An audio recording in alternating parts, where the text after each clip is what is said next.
Amén.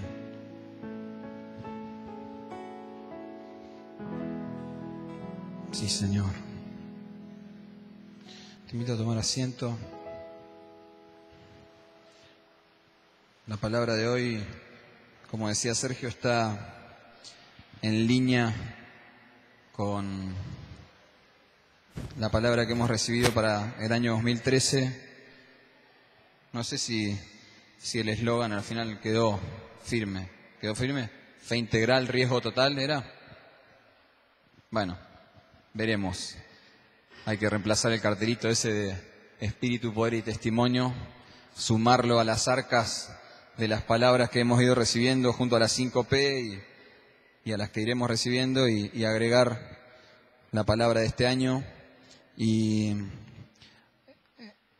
creo que como venimos experimentando hace un par de años ya, las palabras que el Señor nos va dando son remas que el Señor va construyendo escalón a escalón a lo largo del año, y entonces la palabra para el año no es un mensaje que se da un domingo, sino que se va construyendo a lo largo del tiempo. Entonces decidí hacer hincapié este domingo en esta parte de la palabra para este año que se refiere a la fe.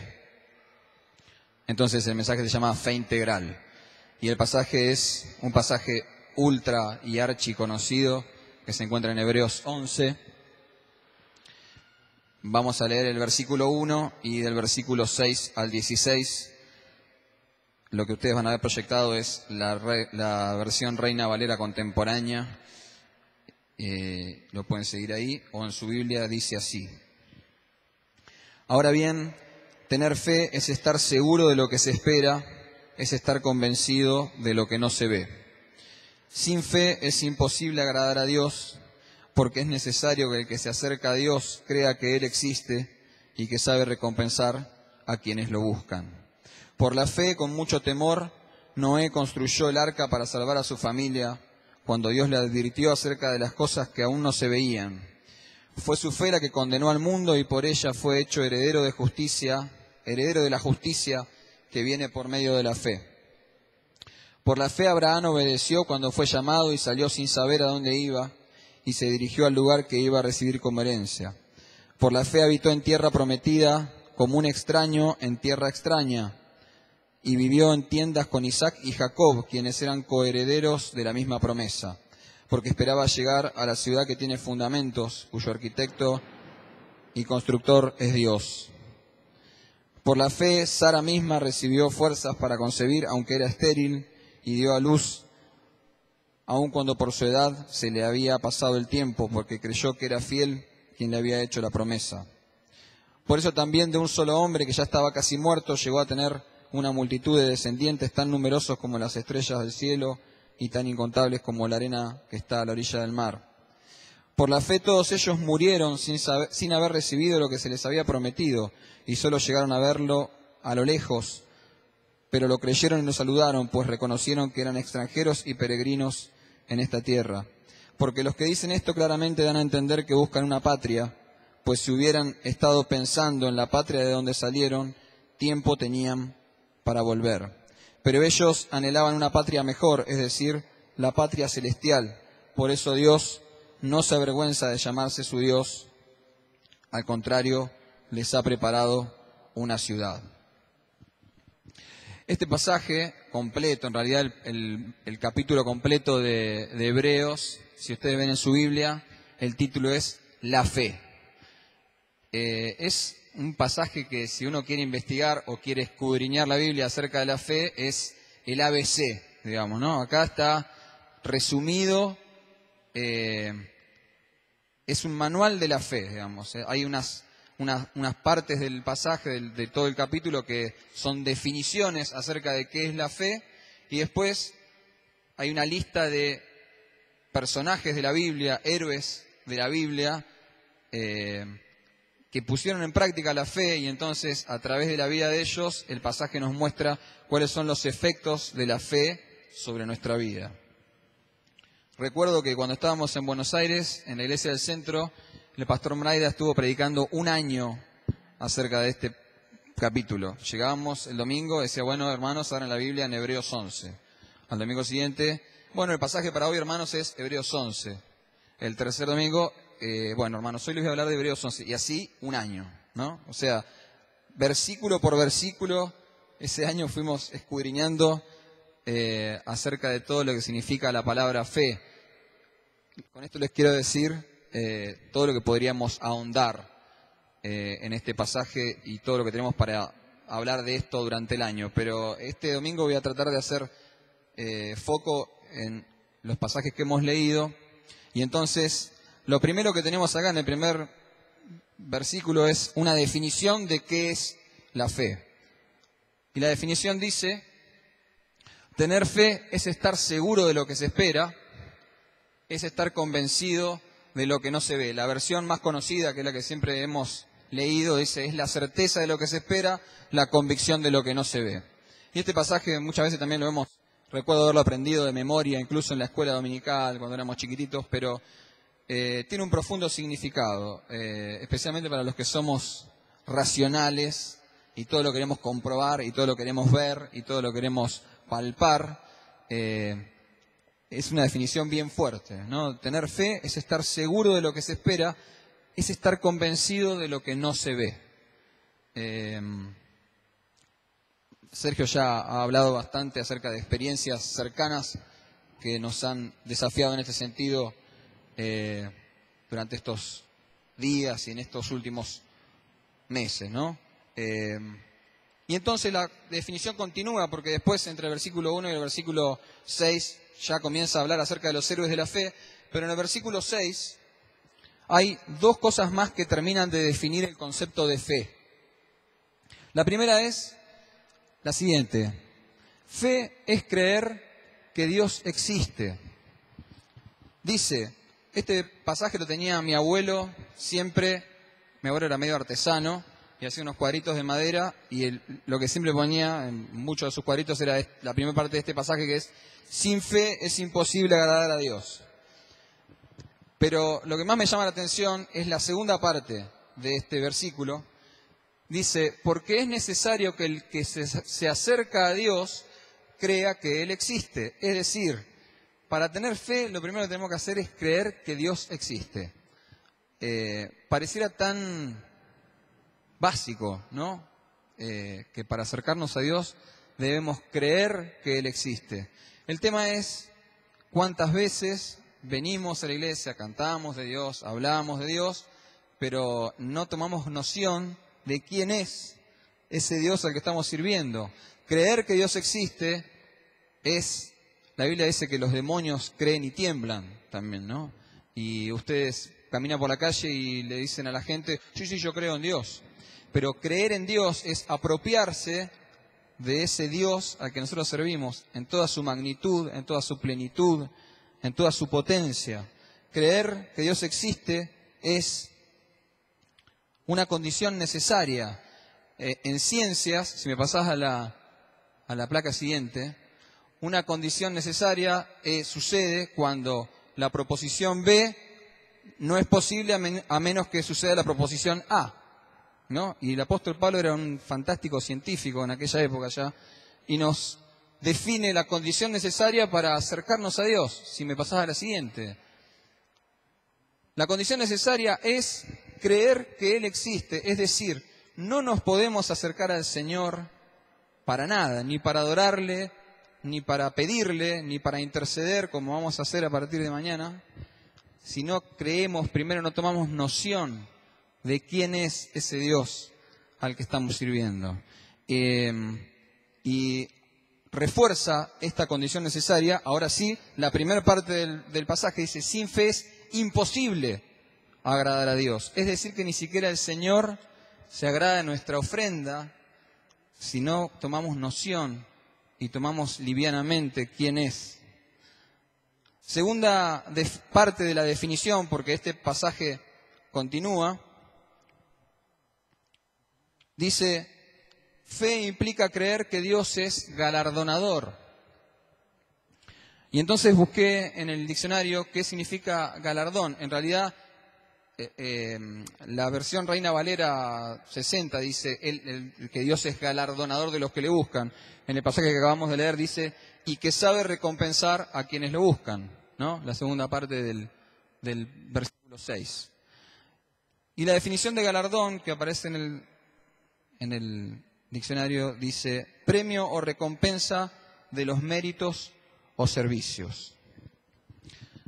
Y fíjense que esto está todo resumido en un versículo, es decir, que es toda una definición. Nosotros la estamos dividiendo en dos partes. Para acercarse a Dios es necesario creer que Él existe y que Él sabe recompensar a quienes lo buscan.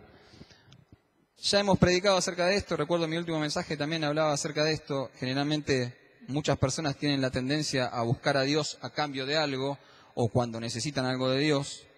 Y no es nuestro caso. Entiendo que no venimos a buscar a Dios por sus favores, pero tenemos que saber que en cuanto ponemos en acción nuestra fe, nuestra recompensa ya está en el Señor y Él es galardonador de los que le buscan.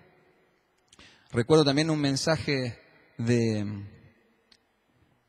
Sebastián Golucio donde él hacía todo un desarrollo de esto, ¿no?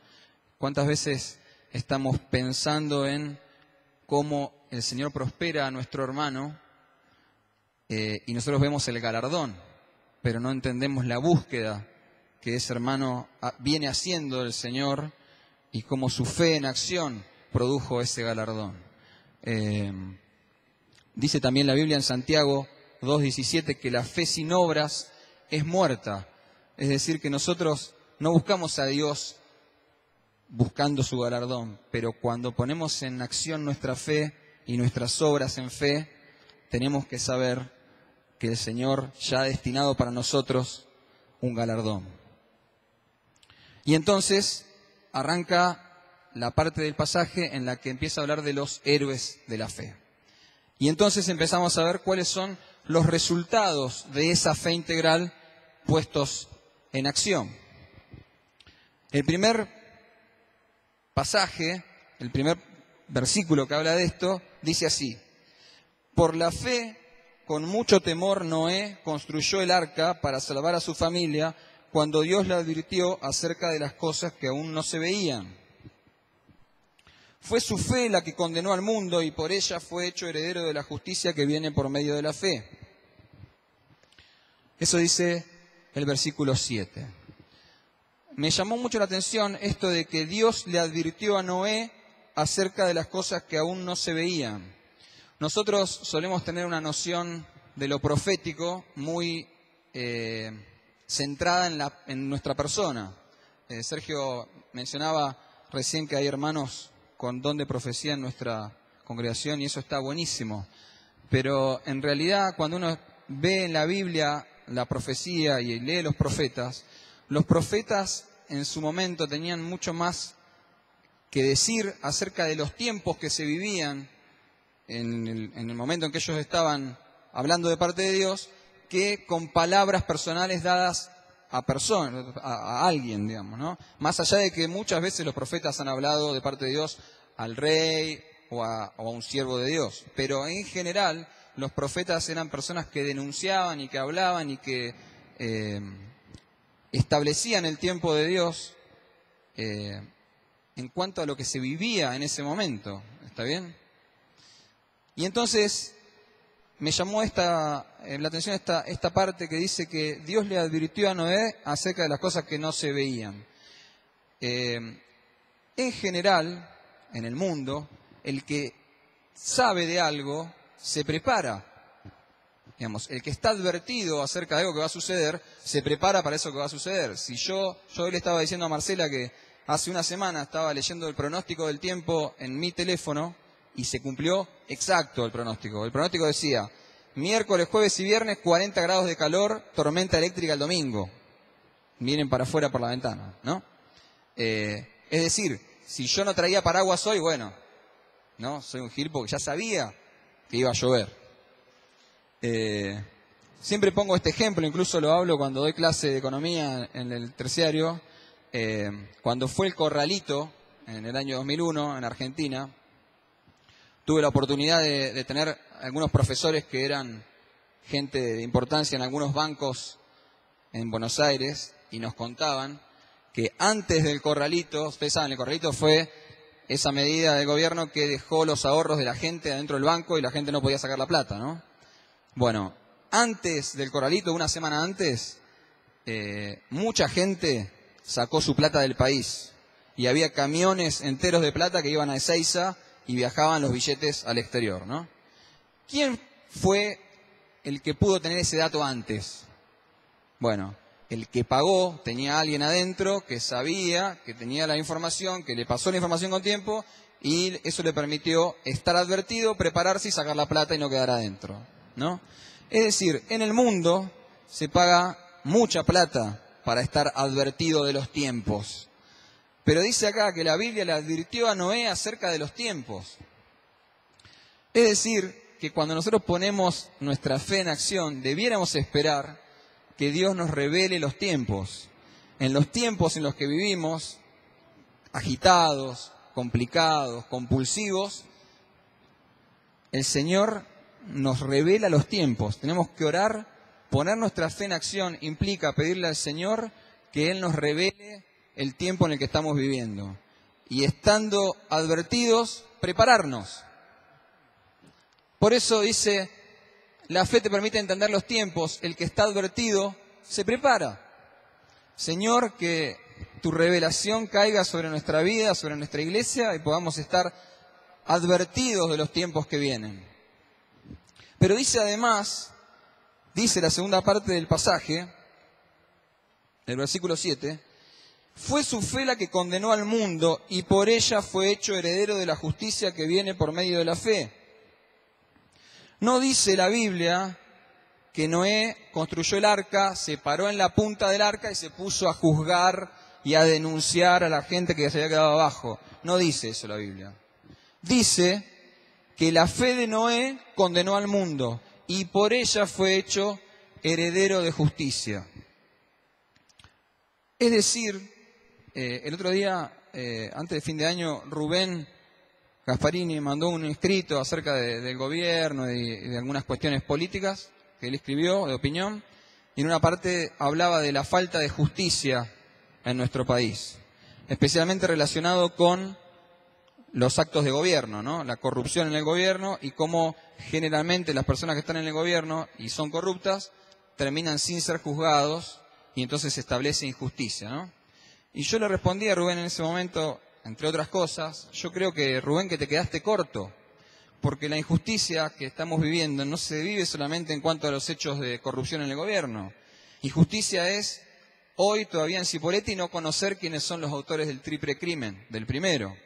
Hoy injusticia es no conocer quién fue el que asesinó a Otoño Uriarte, ¿no? O no saber dónde está Marita Verón, o tantos casos que en nuestro país quedan sin resolver. Y existe una sensación de que al que le pasa algo, digamos, está perdido, porque no hay manera de recibir justicia en nuestro país. El otro día hablaba con unos compañeros en el trabajo también y acordábamos en nuestras diferencias políticas que, de verdad, una deuda que hay en nuestro país, más allá de nuestras opiniones políticas, es la justicia. No hay justicia, ¿no? Y en este tiempo en el cual clamamos por justicia en nuestro país y no somos escuchados, y tenemos que ver el dolor de tanta gente que clama por justicia, dice acá que la fe de Noé lo hizo heredero de justicia, es decir, nuestra fe puesta en acción establece justicia en nuestra tierra, a pesar de que nosotros no tengamos el poder de operar en el ámbito judicial de nuestra nación. Sin embargo, nuestra fe puesta en acción trae la justicia de Dios a la tierra. Entonces, el segundo punto acá es la fe en acción establece justicia. No nos llamó el Señor a pararnos en el balcón de acá o en la puerta de la iglesia y empezar a denunciar y a juzgar y a reclamar, sino nos llamó el Señor a poner lo que tenemos en las manos, que es nuestra fe en acción, para ver establecida la justicia de Dios en nuestra tierra. Segunda historia, segundo efecto de la fe puesta en acción. dice, la fe te obliga a ser el raro. Dice, versículo 8 al 10, por la fe Abraham obedeció cuando fue llamado y salió sin saber a dónde iba, y se dirigió al lugar que iba a recibir como herencia. Por la fe habitó en la tierra prometida como un extraño en tierra extraña, y vivió en tiendas con Isaac y Jacob, quienes eran coherederos de la misma promesa, porque esperaba llegar a la ciudad que tiene fundamentos, cuyo arquitecto y constructor es Dios. No nos cuenta la Biblia, al menos creo que no, cuál fue la reacción de Sara cuando Abraham le dijo, vieja, nos mudamos, y le dijo, ¿a dónde? Ah, no sé, pero Dios me dijo. ¿No? Si Marcela me dice eso en esta época, tendríamos un problemita importante, ¿no?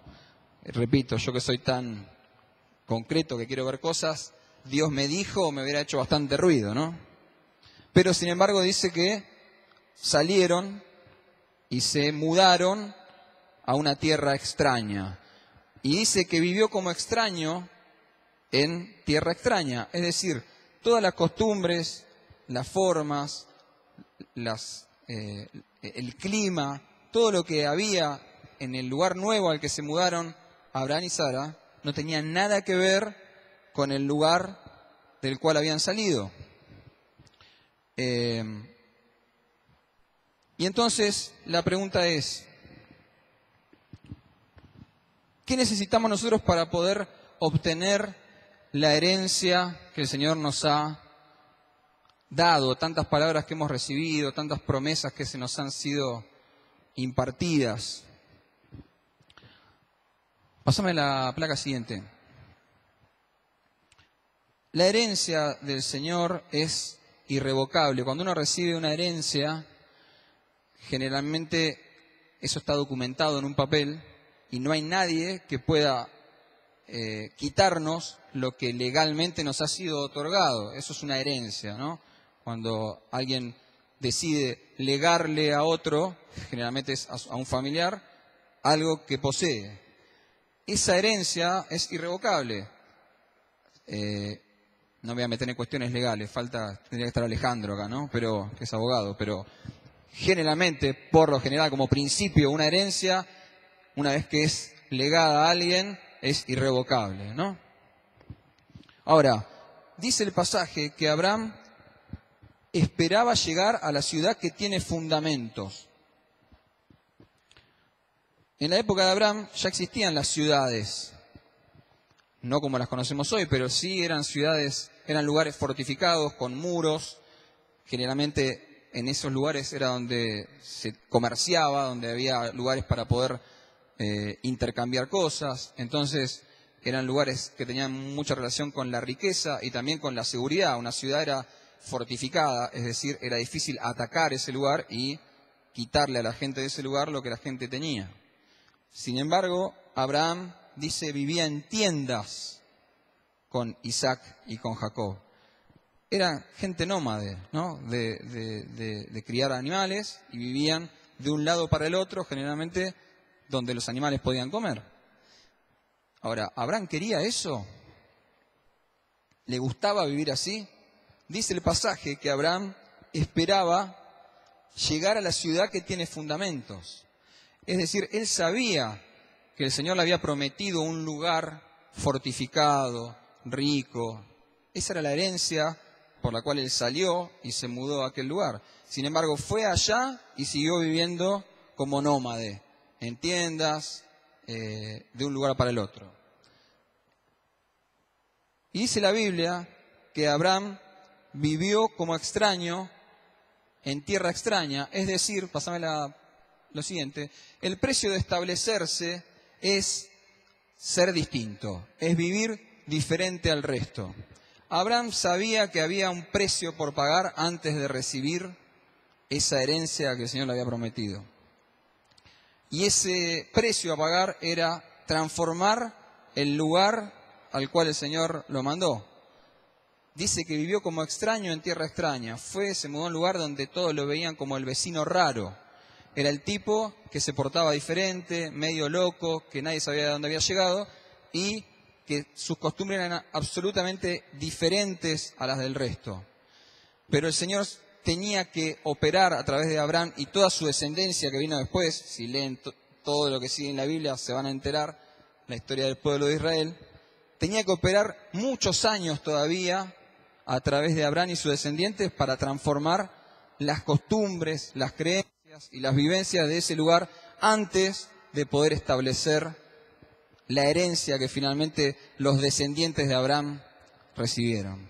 Entonces, acá el punto es que el precio de establecerse es vivir diferente, es hacer los cambios que sean necesarios para transformar el lugar donde nos movemos. La fe en acción implica que para recibir nuestra herencia tenemos que vivir diferente al resto, ser distintos, aunque eso implique ser visto como el raro del barrio.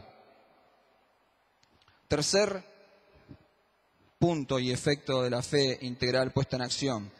La fe te da sentido de trascendencia. Dice el versículo 11, por la fe Sara misma recibió fuerzas para concebir, aunque era estéril, y dio a luz, aun cuando por su edad se le había pasado el tiempo, porque creyó que era fiel quien le había hecho la promesa. Por eso también de un solo hombre, que ya estaba casi muerto, llegó a tener una multitud de descendientes, tan numerosos como las estrellas del cielo y tan incontables como la arena que está a la orilla del mar. Por la fe todos ellos murieron sin haber recibido lo que se les había prometido, y solo llegaron a ver esto a lo lejos, pero lo creyeron y lo saludaron, pues reconocieron que eran extranjeros y peregrinos en esta tierra. Primer punto, cuando desatamos nuestra fe, sucede el milagro de la multiplicación. Milagro en todo el sentido y la extensión de la palabra, ¿no? Porque dice, primero, que Sara era estéril, o sea, no podía tener hijos. Primer milagro. Pero aparte, no solamente eso, sino que dice que Abraham estaba ya casi muerto, ¿no?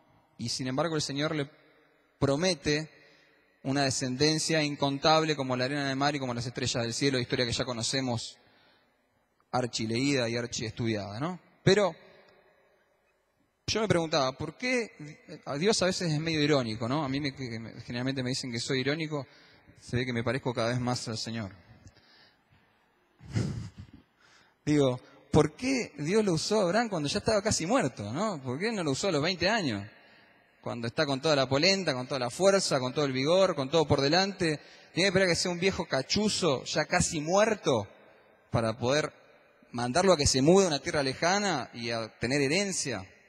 Bueno, lo que pasa es que si Dios lo usaba a Abraham a los 20 años, quizá hubiera sido lo más normal, ¿no? El milagro de Dios es que Dios hace eso, el chiste de la ironía de Dios es que Dios hace eso con un viejo ya casi muerto, ¿no? Entonces lo primero que Dios hace cuando ponemos nuestra fe en acción es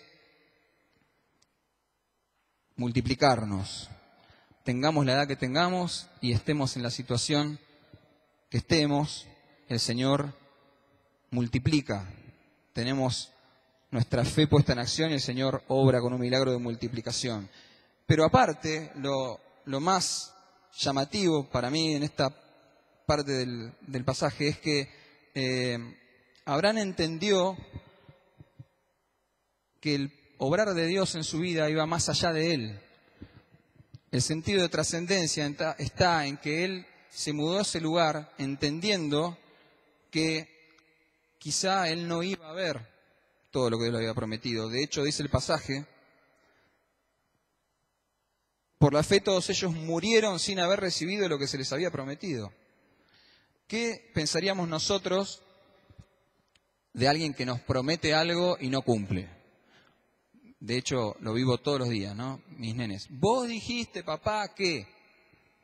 Y eso es ley, ¿no? Si uno emitió la palabra, está comprometido. No hay pagaré que sea más fuerte entre la relación de un papá y un nene que papá, vos dijiste que. Listo, estás en el horno, ¿no? Ahora, papá Dios le había dicho a Abraham una serie de cosas y le había prometido una serie de cosas si él obedecía y se mudaba a determinado lugar. Pero Abraham se dio cuenta que se moría y que todo lo que Dios le había prometido no lo iba a ver. Sin embargo, Abraham entendió, en esto de entender los tiempos, que el propósito de Dios iba más allá de él y que el propósito de Dios trascendía su propia existencia y era algo que Dios quería hacer en el tiempo con sus hijos, con sus nietos, con sus tataranietos, ¿no? Y entonces dice que Abraham saludó el propósito de Dios, lo vio de lejos, pero entendió quién era el que lo llamaba, ¿no? Entonces dice, el obrar de Dios excede y trasciende nuestra existencia. Abraham entendió que su vida, su fe puesta en acción, era una pieza clave dentro de lo que Dios quería hacer en el tiempo. Muy egoísta hubiera sido de parte de Abraham, no, como yo ya me estoy muriendo y no lo voy a ver, ¿para qué me voy a mover? Eso hubiera abortado el propósito de Dios sobre toda la descendencia que venía detrás de Abraham. Sin embargo, él entendió que él era una piecita dentro del obrar de Dios y que el obrar de Dios era mucho mayor que él, pero que la fe de él era indispensable para que el propósito del Señor se cumpliera. Entonces dice el tercero, tu vida es una pieza fundamental en el propósito de Dios que se activa con fe. El obrar de Dios nos excede. Tenemos que en esto de entender los tiempos, ver que hoy estamos puestos acá, pero que el Señor tiene algo grande no solo con nosotros, sino mucho más allá que nosotros, en nuestros hijos, en nuestros nietos y en todo lo que el Señor quiere hacer, que incluso quizá no lleguemos a comprender nunca, ¿no? Y capaz que nosotros no estemos más, pero el legado que nosotros dejemos sirve para que otros mañana vean lo que el Señor quiere hacer a través nuestro, ¿no? Bueno, último punto, al menos por hoy, dice, la fe es un viaje de ida. Dice el versículo 14 al 16, porque los que dicen esto claramente dan a entender que buscan una patria, pues si hubieran estado pensando en la patria de donde salieron, tiempo tenían para volver. Pero ellos anhelaban una patria mejor, es decir, la patria celestial. Por eso Dios no se avergüenza de llamarse su Dios, al contrario, les ha preparado una ciudad. Siguiente punto, dice, fe implica proyectarse a lo que viene y despojarse del lugar del que saliste. Generalmente cuesta hacer una mudanza, ¿no? Cuando uno se muda, cuesta un tiempo adaptarse al nuevo lugar y sacar la cabeza del lugar donde uno salió, ¿no? Yo me acuerdo cuando yo me fui a estudiar a Córdoba, de adolescente, estuve el primer año y medio todo el tiempo queriendo volver a Cipolletti, quería volver, quería estar con los chicos, quería estar en la reunión, quería tocar con la banda, todo el tiempo vivía allá, pero proyectaba acá, ¿no? Y entonces un día me agarró un pastor de allá, de los que era uno de mis líderes, y me dijo, Diego, ¿por qué no te mudás? No entiendo, encima me acababa de mudar de departamento, ya me mudé, no, ¿por qué no te mudas a Córdoba de una vez? Porque vos estás en Cipolletti todavía y te necesito acá. Si vas a estar acá, te necesito acá. Y si no, volvete a Cipolletti y todo bien. Pero decidí de una vez por todas dónde querés estar.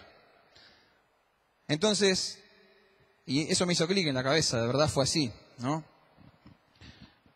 Cuando uno se muda, tiene que mudarse. Y eso implica despojarse de todo lo que dejó y aprestarse para todo lo que viene. Una mudanza implica un cambio de clima. Recuerdo cuando nos mudamos de Buenos Aires para acá, nosotros rogábamos que llueva, como hoy, así. Y no llovió por 6 meses acá. Y cuando llovió, estábamos como dos locos abajo del agua, así, nosotros, ¿no? Porque extrañábamos la lluvia. Pero cuando uno se muda, cambia el clima, cambia la gente, cambian las costumbres. Uno tiene que saber que cuando pone la fe en acción, se avecinan cambios importantes. Y tiene que estar dispuesto a bancarse el cambio de una mudanza, Cuando uno pone la fe en acción, el Señor lo muda a otro lugar, a un lugar nuevo, a un tiempo nuevo, a formas nuevas de hacer las cosas, y hay que bancarse el despojo de todo lo que veníamos viviendo antes. Las cosas que hemos pasado, que hemos vivido, que hemos disfrutado o hemos sufrido, pueden haber sido muy buenas o muy malas, pero son cosas pasadas. Y el Señor nos está llevando a un tiempo nuevo de fe. Entonces tenemos que saber que en este tiempo, cuando activemos nuestra fe, lo que el Señor trae es algo inédito, algo nuevo, algo novedoso, que no tiene nada que ver con lo anterior. Y tenemos que estar dispuestos a bancar ese cambio. Y dice el pasaje que el Señor,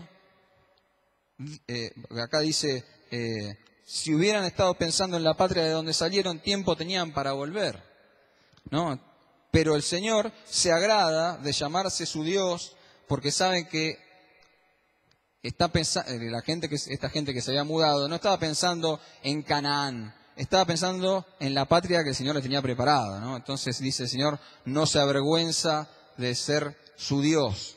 Cuando uno da ese paso de fe y declara convencido eso que todavía no se ve, el Señor se alegra y te respalda, ¿no? Entonces, el último punto es, cuando producís los cambios que tenés que producir, el Señor se alegra y te respalda. Muy bien. Pásame la placa que sigue. Repasando un poquito y cerrando la palabra del día de hoy, quiero desafiarnos esta mañana. Primero a que empecemos de verdad a creer en el Dios que tenemos. Sergio ya habló de esto antes que yo, pero de verdad es difícil dar el paso de fe, especialmente para los que nos cuesta no ver, ¿no? Yo siempre me defino así, y para nosotros el desafío es más grande, pero también el resultado de la fe es mayor, ¿no? Cuando el Señor quiebra esa necesidad de poder ver y entendemos que el Señor obra sobrenaturalmente. Entonces este es tiempo para desafiarnos y, como dice la segunda parte de la palabra, arriesgarnos a creer que de verdad tenemos un Dios poderoso, magnífico, grande y todo lo que generalmente cantamos y hablamos. Entonces es tiempo de dejar de decirlo y comenzar a vivirlo, como decía Sergio hace un rato. Segundo desafío, comencemos a creer que nuestra recompensa está en el Señor y que el Señor es galardonador de los que le buscan.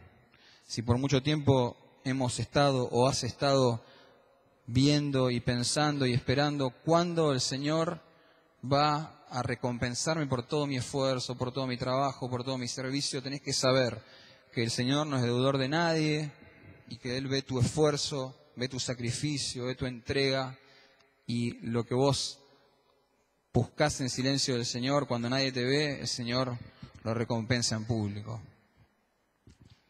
Busquemos en este tiempo revelación acerca de los tiempos que vienen. Generalmente suelo inmiscuirme en un montón de discusiones políticas porque soy muy fervoroso en cuanto a algunas cuestiones y nos hemos trenzado en discusiones con unos cuantos, ¿no? Pero más allá de nuestras opiniones y de nuestras preferencias en cuanto a si alguien es mejor, alguien es peor, entender el tiempo que el Señor tiene para nuestra sociedad hoy es clave para poder ver establecida la justicia del Señor en nuestro tiempo. Porque más allá de un color político o el otro, lo cierto es que hay una gran deuda de justicia en nuestra tierra y que nosotros la venimos cansi poleti padeciendo hace mucho tiempo, y a pesar de todas las palabras y todas las cosas que hemos dicho y orado y hablado, la injusticia sigue reinando en nuestra ciudad.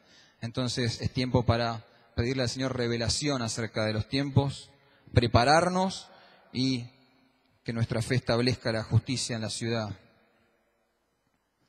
Es tiempo de hacer cambios, lo venimos hablando desde hace bastante tiempo. Antes de fin de año recuerdo que Sergio hizo mucho énfasis con esto, pero si todavía quedan cambios por hacer, es tiempo de hacerlos ahora. Y si todavía sentís, yo siento, he sido en estos días de fin de año muy baqueteado con esto en mi vida personal en cuanto a los cambios que tengo que hacer para este año que comienza, ¿no? Y si todavía quedan cambios por hacer, te invito a que no dejes pasar demasiado, porque es ahora, ¿no? El Señor nos está desafiando a hacer los cambios que tenemos que hacer para vivir diferente al resto y a lo que es común y a lo que es normal, para poder obtener la herencia que el Señor nos ha prometido. El precio es vivir distinto. Detengámonos un poco también a pensar de qué manera nuestra fe de hoy y el propósito de nuestra fe de hoy acciona el obrar del Señor en el tiempo. Ayer me contaban de una iglesia que hizo un homenaje a sus fundadores y esa gente ni vio, ¿no? La gente que puso el primer ladrillo acá ni vio todo lo que nosotros estamos viviendo hoy. Así como seguramente nosotros que estamos construyendo los baños acá, hoy, con el esfuerzo de todos, no veremos tampoco lo que el Señor va a hacer dentro de 50 años, pero sin duda nuestra fe de hoy, activada, transforma la realidad dentro de 50 años. Tenemos que saberlo. Y aquellos que tenemos hijos, mucho más, ¿no? Porque ya podemos, aunque no lo vemos, proyectarnos en ellos y ver de qué manera nuestra fe activada fortalece el propósito de Dios con su vida también, ¿no? Y por último, si todavía estás pensando en aquellas cosas que dejaste o venís arrastrando, cosas que son quizá buenas, pero que son del pasado y son distintas maneras de hacer o de pensar o de ver, es tiempo de mudarte a la nueva situación y al nuevo espacio de fe que el Señor te quiere dar. Es un tiempo nuevo, entonces tenemos que abrir nuestra cabeza en este tiempo para entender que todo lo que pasó estuvo buenísimo, pero que el Señor nos quiere ahora en otro lugar. Y entonces tenemos que estar dispuestos a todo lo que venga cuando activemos nuestra fe de verdad en este tiempo. Si de verdad alguna de estas cuestiones te tocó esta mañana y sentís que algo de todo esto que se dijo te sirve, te pido que te pongas de pie esta mañana. Señor, deseamos de verdad verte manifestándote entre nosotros en este tiempo. Señor, deseamos de verdad que esta palabra que nos has ido dando sea completa en nosotros, Señor, que podamos de verdad con tu Espíritu dar testimonio y ver transformaciones, Señor. Pero además este año nos has desafiado, Señor, a tomar riesgos, Señor. Y deseamos lanzarnos en fe a aquello que no vemos, pero ciegamente, como un nene se lanza a los brazos de su papá en el vacío, ciegamente queremos este año creer quién sos. Ciegamente creemos que vos tenés nuestra recompensa en la mano, esperando que activemos nuestra fe, Señor. Ciegamente creemos, Señor, que nos vas a revelar el tiempo que estamos viviendo, Señor, para poder estar listos. Señor, declaramos que tu revelación viene sobre cada uno de nosotros, sobre nuestras familias y sobre la iglesia, Señor, para poder prepararnos y estar listos y no ser llevados por la corriente, sino poder estar listos en vos para todo lo que viene en nuestra sociedad, en nuestra casa, en nuestras familias y también como iglesia, Señor. Deseamos, Señor, que nuestra fe establezca justicia en este lugar, Señor. Clamamos por todos aquellos que padecen injusticia en este tiempo, Señor. Estamos cansados y dolidos de ver gente que sufre injusticia, Señor. Que podamos con nuestra fe establecer la justicia en esta tierra, Señor, y ver más allá de la gente, de las personas que son humanos, corruptibles, poder ver tu fe, con nuestra fe, tu justicia establecida en nuestro lugar, Señor. Que podamos, Señor, marcar la diferencia y vivir diferente al resto, Señor. Que podamos pagar ese precio para la herencia que nos has prometido, viviendo distinto, Señor, y estableciendo diferencias en el lugar en el que estamos, Señor. Que podamos entender la manera en la que obrarás a través nuestro, trascendiéndonos en el tiempo, Señor. Y que podamos proyectarnos hacia adelante, dejando atrás todo aquello que nos has mandado dejar. Cada uno de nosotros sabe qué es aquello que viene arrastrando de bagaje, de cosas que ya no pertenecen a este tiempo. Señor, que tu voz claramente nos indique aquellas cosas que ya no más. Que podamos mudarnos al nuevo tiempo que nos has regalado, Señor.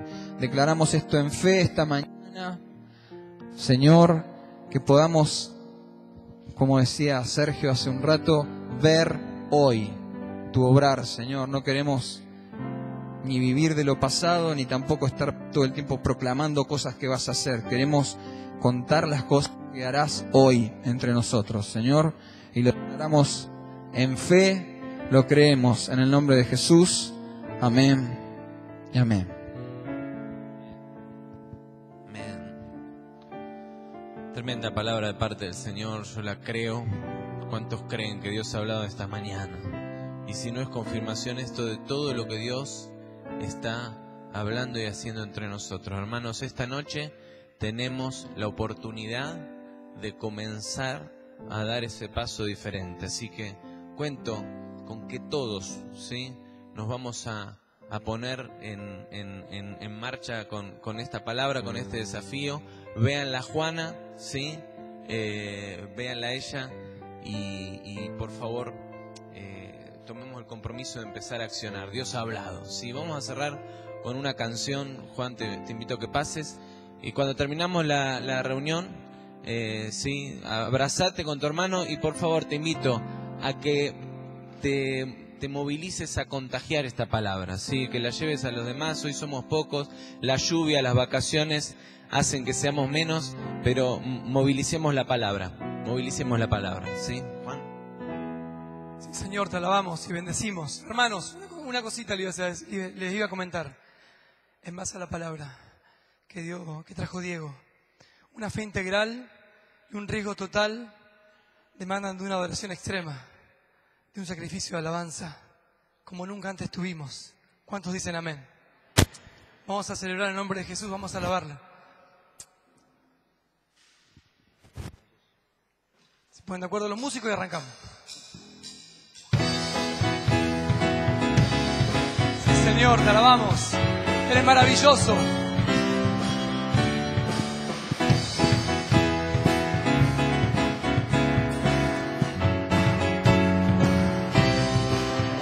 Maravilloso, poderoso, eres para mí, maravilloso, poderoso, eres para mí, maravilloso, poderoso, eres para mí.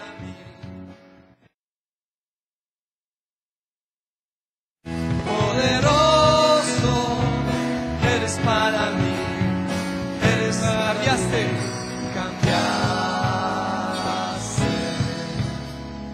mi amargura en amor, cambiaste,